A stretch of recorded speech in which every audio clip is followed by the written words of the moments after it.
Hey everyone, it's me, Shelby. Today's topic is pretty hurts. These are my issues with the value we as society put on pretty. And I think it's bad. It's bad to the point to where when I was a little girl, I went to a Catholic and Christian school, and they told me I had to pray every night. And so every night, when I was little, I would pray that I would grow up to be pretty. Because I believed that if I wasn't pretty, no one would love me. I wouldn't have friends or money. I wouldn't travel or be successful.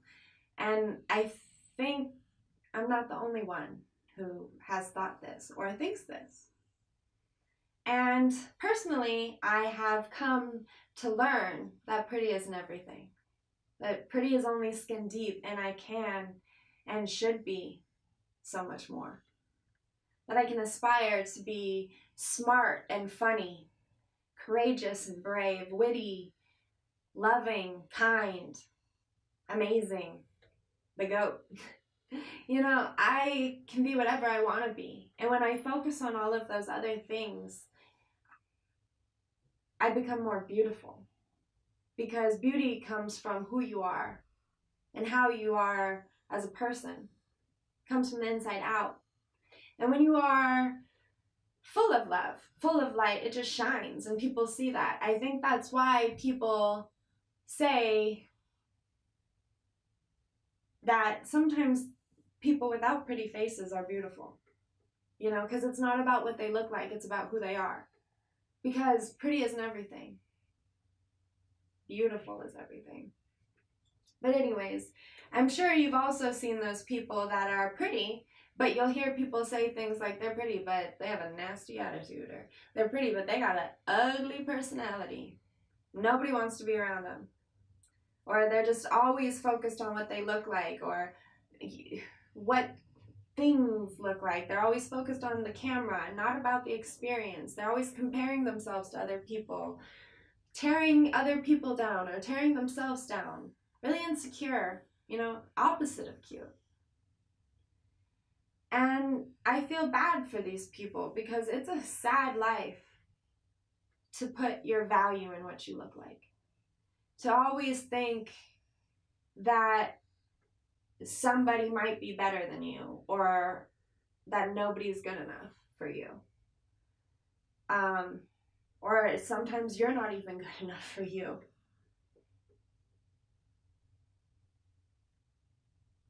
And I want us to get out of that. I want us to start loving ourselves more, stop comparing ourselves to others.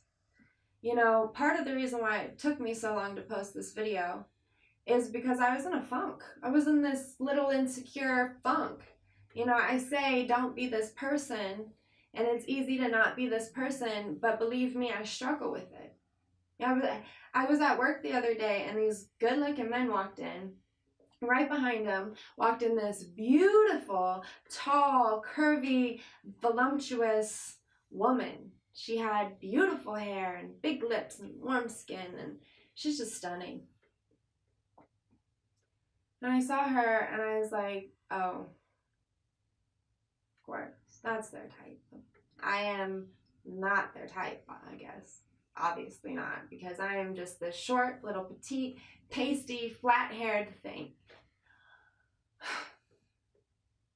I just tore myself up. I'm not the type to tear others down. I'm a lover. But sometimes I can be very cruel to myself. And I know that I may not be the prettiest person in the room, but I am very loving, and I am smart, and I'm strong, and I'm brave, and I will always be there for you. And I know that's where my value lies, and I know that that's what makes me beautiful, and I need to embrace that more. And I had a moment where I forgot that. I forgot that my value wasn't in what I looked like. And I know I wasn't a cute little moment. My cuteness probably fell to the floor, and they probably didn't think I was cute at all because of that little insecure moment. Oops. But I learned a lesson. And, I was in that funk, and another thing that was running through my head was, how am I going to make this video? How am I going to do my hair and makeup? How am I going to be perfect? And then I decided, Well, actually, a friend suggested not doing my hair and makeup, and I was like, maybe I'll do no makeup and hide my pimple and the bags under my eyes and make people think that I'm perfect, right? No, I had to really sit down with myself and be like, what are you about? You're about self-love. You're about self-worth. You're about being a better person. You know you're pretty. And something that pisses me off is when I'm all dolled up and I'm like, people think that that's all I am. I'm so much more than what I look like. And I feel like sometimes when I'm all dolled up, it distracts people from seeing that. And so sometimes I choose to bum down. And I know that that's a choice. So I was like, who cares if you're not the prettiest person in the room? You don't care, because that's not where you put your value. Why are you doing that now? And so I talked myself into being brave. I talked myself into being strong and challenged myself to make this video raw. No hair done, no makeup on. I think my pits are hairy. Sorry. Actually, not sorry. This is me, yo. Yeah. To embrace myself, because my value isn't what I look like. And unfortunately, for the last week or so, I was feeling like I wasn't valuable because I wasn't the prettiest face in the room. So I couldn't make the video because I wasn't being real with myself, and I couldn't be real with you guys if I wasn't being real with myself. Anyways, like I said, we all struggle. But I think we need to get away from the idea that how valuable we are comes from what we look like. Comes from if we're pretty or not. Because it's not true. And I think in order to start shifting the idea to the value of what we look like, to the value into who we are, is start complimenting each other. Start complimenting each other's character instead of instead of what they look like. Ugh. Like, instead of, you're so pretty, say, wow, you're so smart. You're so brave. You're so funny. I love the way you dress. I love your style. I think you're inspirational. Your hair looks great today, girl. That volume. Rockin'. What'd you do? Tell me. Share with me that knowledge on how you got that volume. Wow, brilliant. You know, I don't know. Build each other up, but maybe not make it all about what we look like. You know, these are really just rants, food for thought. You know, in college, my final project, and again, I studied psychology, sociology, and gender studies, was how social media affects us. And I found a correlation between depression and social media, because we're constantly comparing ourselves to each other's positively shaped, edited version of themselves. Like, we don't see the shadow side. We don't see their ugly days, the sick days in bed. We don't see the sobbing, crying, you know, snot coming out their nose, breakups.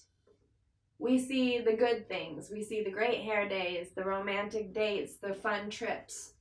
And it makes us think that we're not living our best life if we're not doing that, if we don't look like her, if we don't. And we need to stop comparing ourselves.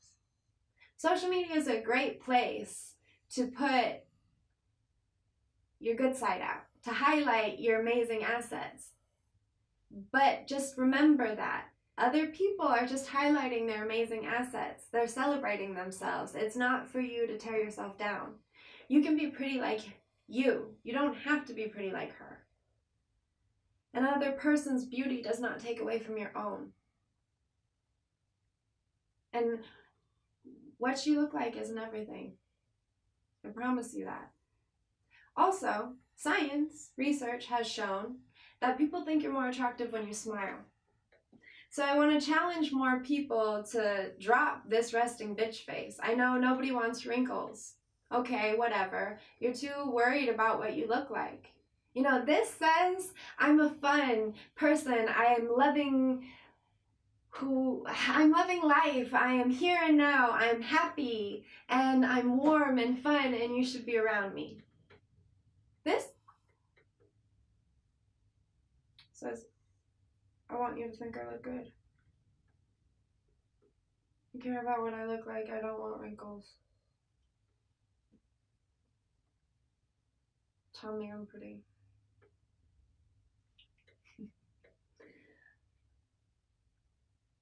They have very different messages behind them. And I am also somebody who does the resting bitch face, and I think it's because I hate my smile. You know, I'm told often, you have such a beautiful smile. Thank you. But I'm not used to seeing my smile, so it looks funny to me. And I think it's because nobody smiles at themselves in the mirror. Nobody's like doing their makeup and they're like, oh girl, you look so good. They're always like, you look so good. And so I get the resting bitch face. It's what we're used to. This is the me I'm used to. I'm showing it to you. But the me that people like better is this one, the happy one, the one that you like, that positive interaction one. You know, when you're making a joke because you're a funny girl and you're laughing, this is the you that they know. This one was like, why is it so cold? You're a warm girl. Why are you doing that? I would never know you're sweet because that bitch face. And I understand it's a self-defense mechanism because we don't want all the creeps creeping on us, but like, you know, smiling releases happy hormones. So like you're kind of like screwing yourself when you're like, I'm not going to smile because I don't want other people to like me. It's like, who cares? Smile because it doesn't matter what you look like. It matters how you feel. It matters who you are. I don't know. Again, this is all just food for thought. I'm sorry it took me so long to make these videos. I just, again, was in a funk. I was having a hard time loving myself, and I feel like my messages are all about loving yourself, and I couldn't preach if I wasn't there. I want to be real. And, you know, even people who are motivators and inspirational speakers, like, we all struggle. And I think it's important to build each other up. You know, lean on me when you're not strong. I'll be your friend. I'll help you carry on. You know, that, I think that's what it is. You can lean on me when you're not strong. I'll be strong for you, but know this, there's going to be times when I'm not strong and I'm going to need you. So, yeah, just thought I'd be real. I have lots more videos to come, lots more love to give. Don't forget to like, share, subscribe, follow. I will talk at you soon.